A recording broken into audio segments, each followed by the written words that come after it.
Swimming pool gas cylinder वाला। एक गांव में एक स्विमिंग पूल था। उसके सामने एक बोर्ड था। उस बोर्ड पर लिखा था swimming training available. Upper water swimming 1000 rupees per month, under water swimming 1500 rupees per month, both 2000 rupees per month, diving and jumping 500 rupees only. वहां पर शुक्ला नाम का पूल का मालिक और कल्लू नाम का उसका असिस्टेंट दोनों थे। उस्ताद, इतने सारे धंधे हैं पर तुमने ये स्विमिंग पूल वाला धंधा ही क्यों चुना? तुम खुद तो तैरना जानते नहीं, फिर तुम लोगों को यूं उल्लू क्यों बना रहे हो कि तुम एक बड़े कोच हो? अरे बेवकूफ, ये टैंक मेरे दादाजी ने भैंसों को नहलाने के लिए बनवाया था। बिना पैसे खर्च किए मैंने इसे यूं बदल दिया। अपने देश में आगे बढ़ना हो तो हमें जो हुनर नहीं आता है वही सिखाएंगे कहकर बोलना पड़ता है। तब लोग हम पर पूरी तरह से आंखें मूंद कर विश्वास कर लेंगे। इतने में एक युवक वहां आया। सर, मेरा नाम संतोष है, मैं स्विमिंग सीखना चाहता हूँ। वैसे उस बोर्ड में इतने किस्म के फीस क्यों हैं सर? स्विमिंग चाहे कैसे भी करें, एक ही बात नहीं है सर। ना समझ, ये ऐसा ही है। तुम जो चुनोगे मैं सिर्फ वही सिखाऊंगा। एक सीखते समय तुमने यदि दूसरा सीखा तो उसका भी फाइन लगेगा। कहो तुम्हें क्या चाहिए? यूं स्विमिंग पूल में सब तैरना सीख रहे थे तो बाहर खड़ा होकर शुक्ला बेवजह डांटता रहता था। ये क्या कर रहे हो? अरे पैर ठीक से हिलाओ, अरे हाथ भी चलाओ। अरे नालायक, इडियट, ऐसे नहीं, और तेज हाथ पैर मारो। अरे ये तुम सिर को क्यों बार बार ऊपर नीचे हिला रहे हो? और ये बॉडी सीधा रखो। अरे तुम क्या कर रहे हो? इडियट, तुम्हें क्या अलग बोलना पड़ेगा? निकम्मे, कमबख्त। अंडर वाटर स्विमिंग कहकर बार बार ऊपर उठकर क्यों देखते हो? नालायक। तुम्हें सिखाने से आसान है भैंस को तैरना सिखाना। अरे भैंस को सिखाने की जरूरत नहीं है उस्ताद, वो तो पैदाइशी तैराक होते हैं। वैसे तुम क्यों इन सबको हमेशा डांटते रहते हो?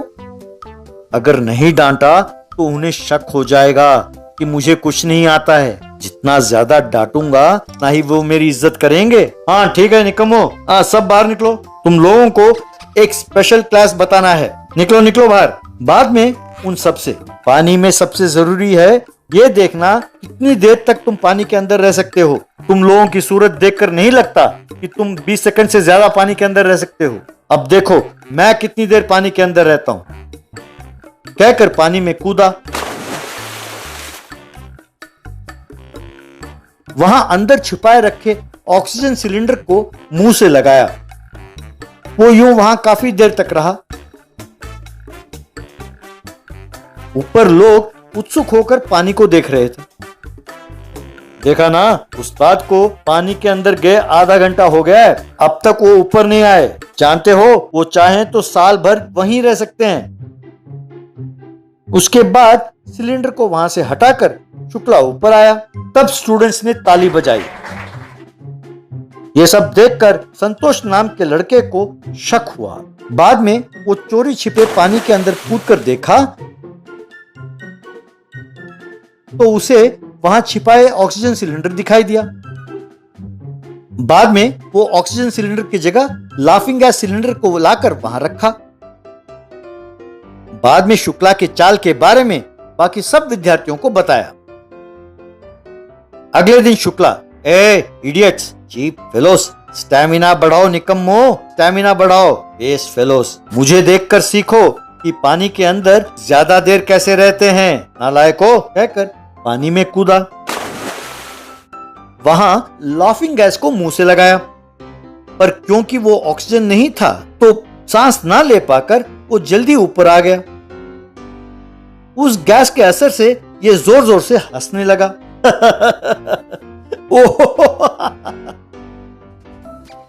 क्यों रे इडियट, तुम तुरंत ऊपर क्यों आ गए? ऑक्सीजन गैस दिखाई नहीं दिया? सांस नहीं ले पा रहे थे क्या?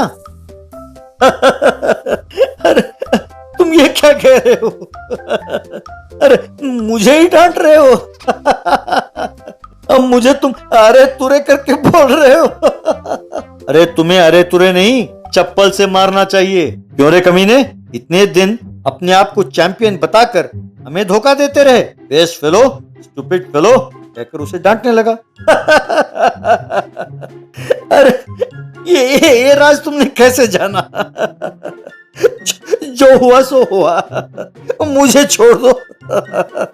अरे मुझे कुछ ना करो, कहकर हंसने लगा। पर उन सब ने मिलकर उसे खूब मारा। Very good, very good, come on, come on, और मारो कहकर उन्हें उकसाने लगा। मार खाते हुए शुक्ला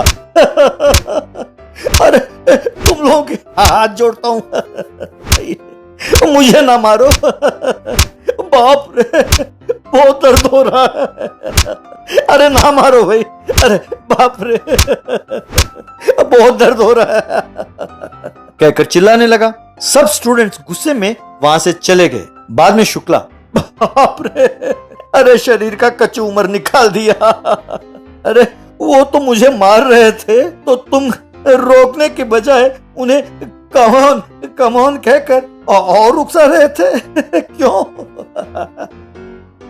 ऐसा कहा इसीलिए उन्होंने मुझे छोड़ दिया, वरना मुझे भी मारते। ये बात सुनकर शुक्ला कश खाकर पानी में गिर गया। Gas stove repair. एक गांव में डोंगरे नाम का एक व्यक्ति साइकिल पर जाते हुए, गैस स्टोव रिपेयर करा लो, गैस स्टोव रिपेयर, पुराने गैस स्टोव को नया बना देंगे, नए गैस स्टोव का भी रिपेयर कर देंगे, मुफ्त में कर देंगे, पैसे देने की जरूरत नहीं है, गैस स्टोव रिपेयर कहकर आवाज देते हुए जा रहा था। उसके इस तरह आवाज देते हुए जाने के पीछे क्या कारण है, यह जानने के लिए एक छोटा सा फ्लैशबैक है। आज से 10 दिन पहले डोंगरे नाम का व्यक्ति एक चोर है। एक दिन रात को वो सोने के गहने को चुराकर उसका गठरी लेकर वो भाग रहा था।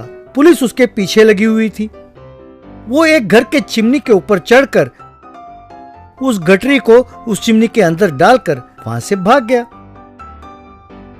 अगले दिन सवेरे आकर देखा तो सारे घर एक जैसे दिख रहे थे। अरे ये क्या मुसीबत है, अब सारे घर एक ही जैसे हैं। अब रात को किस घर में मैंने गठरी को छिपाया है ये मेरे समझ में नहीं आता। अरे घर के अंदर जाकर ढूंढने के लिए कोई बहाना ढूंढना होगा। यूं सोचकर वो गैस स्टोव रिपेयर वाले के बेस बनाकर साइकिल चलाते हुए यूं आवाज देते हुए जा रहा था।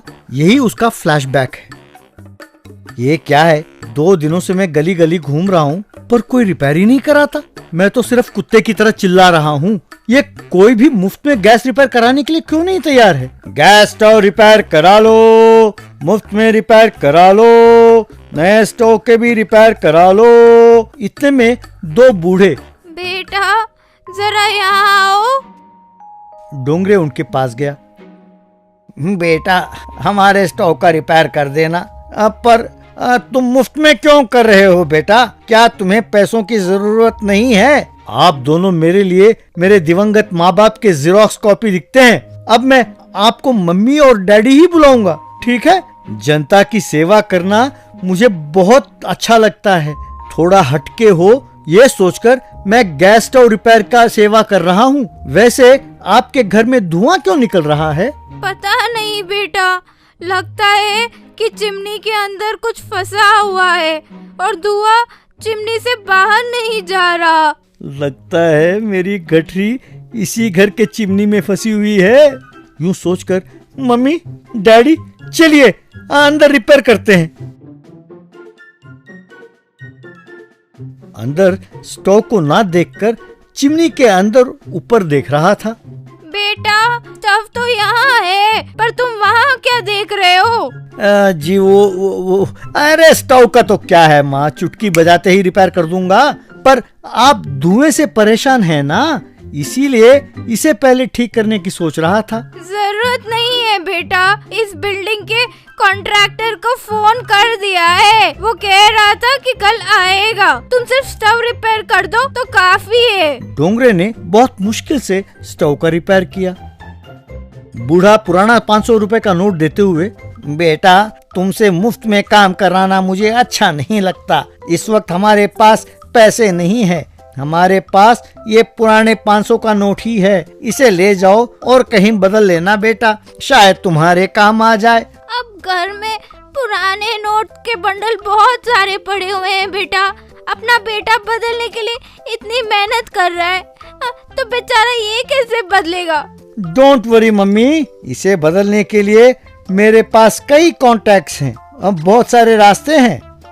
आप उन्हें ले आइए, मैं आपको नए नोट दे दूंगा। आप लोगों से बढ़कर मेरे लिए और कौन है, पर कृपा करके वो चिमनी मुझे ही ठीक करने दें, अब मुझे तसल्ली होगी। उस कॉन्ट्रैक्टर को मना कर दीजिए प्लीज मम्मी। बेटा, तुम्हारे प्यार पर मैं वारी जाऊं, सगे बेटे से भी ज्यादा प्यार दिखा रहे हो। ठीक है, उस कॉन्ट्रैक्टर को मैं मना कर देती हूँ, रुको पैसे लेकर आती हूँ। कहकर अंदर गई। बाद में उसके दिए हुए पुराने नोट के बदले में नए नोट उसने दे दिया। तब वो औरत, बेटा बहुत देर हो चुकी है, तुम कल आकर चिमनी ठीक करना। ठीक है कहकर वहाँ से खुश होकर चला गया। अगले दिन डोंगरे उनके घर आया। वहाँ बहुत सारे लोग पुराने नोट के बंडल को लेकर खड़े थे। यही है वो लड़का जिसके बारे में मैं आप लोगों को बता रहा था। ये चुटकी बजाते ही पुराने 500 के नोट के बदले में नए नोट दे देता है। देखो, दे दो बेटा, दे दो, तुरंत दे दो। रोनी सूरत बनाकर पुराने नोटों के बदले में नए नोट देने लगा। बेटा बुरा न मानना, हमें अर्जेंट बाहर जाना है, तुम कल आकर ठीक कर दो। यूं वो हर रोज आकर पुराने नोटों के बदले नए नोट देने लगा। एक दिन बुढ़िया, बेटा किसी न किसी कारण ये काम हो ही नहीं पा रहा है, आज तुम चिमनी साफ कर ही दो। डोंगरे तुरंत खुश होकर काम में लग गया। चिमनी में डंडे से गठरी को निकालने की कोशिश करने लगा। तभी पुलिस किचन में आई। उन्हें देखकर डोंगरे हड़बड़ा गया। अरे भाई, तुम कौन हो? सारे गांव में खबर फैली है कि तुम पुराने नोट के बदले में नए नोट देते हो। अरे मेरे पास भी 50,000 पुराने नोट हैं, नए नोट दोगे प्लीज? लगता है तुम्हें कहीं देखा है। वैसे तुम वहाँ डंडे से क्या कर रहे हो? तभी गठरी ऊपर से आकर डोंगरे के सिर पर गिरकर वहाँ से नीचे गिरी। उसमें से सारे गहने बाहर निकले। उसे देखकर कांस्टेबल, सर उस रात को गहने चुराकर हमसे बचकर छत पर चढ़ने वाला और भागने वाला यही है सर। वो देखिए उसके चुराए हुए गहने, मैंने इसे पहचान लिया सर। इस तरह एसआई और कांस्टेबल ने उसे बहुत मारा। तब बुढ़िया, बेचारा, इतना ना मारिए सर, क्या आप जानते हैं कि वो जनसेवा के लिए कितना मेहनत कर रहा है? बेटा जेल से छूटने के बाद दोबारा आ जाना, हमारे रिश्तेदारों के पास भी बहुत सारे पुराने नोट हैं, उनके बदले में नए नोट दे देना बेटा। बस ये सुनकर डोंगरे बेहोश होकर गिर गया।